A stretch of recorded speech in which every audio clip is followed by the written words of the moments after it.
Hello guys, welcome back to our YouTube channel VSS sports Telugu. Friends, ఈరోజు అయితే మనం Jaipur pink Panthers versus UP Yoddhas eliminator 1 match review గురించి అయితే in డీటెయిల్గా అయితే మాట్లాడుకుందాము.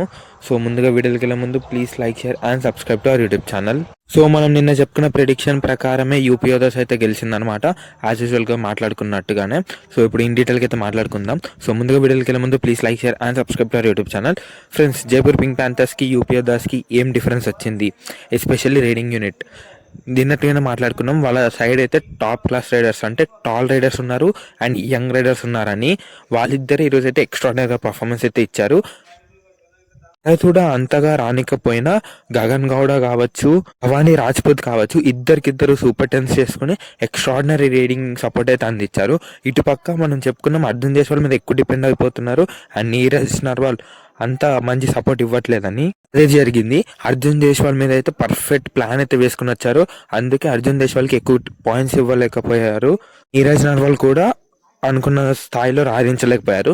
జైపూర్ పింక్ ప్యాంథర్స్ డిఫెన్స్ అనేది చాలా మంచిగా చేశారని చెప్పుకోవచ్చు. సుర్జిత్ కావచ్చు, గుష్ కావచ్చు, ఇద్దరికిద్దరు 4-4-5 ట్యాకిల్ పాయింట్స్ అయితే సాధించారు. ఎస్పెషల్లీ ఎక్కడ దెబ్బతీసిందంటే రైడింగ్ యూనిట్, అందుకే అంత డిఫరెన్స్ వచ్చిందనమాట. ఎందుకంటే మీకు టాప్ క్లాస్ రైడర్స్ కనీసం ఎలిమినేటర్ మ్యాచ్లో 10 పాయింట్స్ కూడా తేకపోవడంతో అండ్ ఇద్దరు రైడర్స్ మీద ఎక్కువ డిపెండ్ అయిపోవడంతో జైపూర్ పింక్ ప్యాంథర్స్ ఇంటికి వెళ్ళ తప్పదు. సో మీరేమనుకుంటున్నారు Jaipur pink Panthers versus UP Yoddhas match గురించి కామెంట్ చేసేయండి. అండ్ యూపీ యోధాస్ సెమీఫైనల్స్కి అయితే ఎంటర్ ఇస్తున్నారు. So please like, share and subscribe to our YouTube channel. Thanks for watching.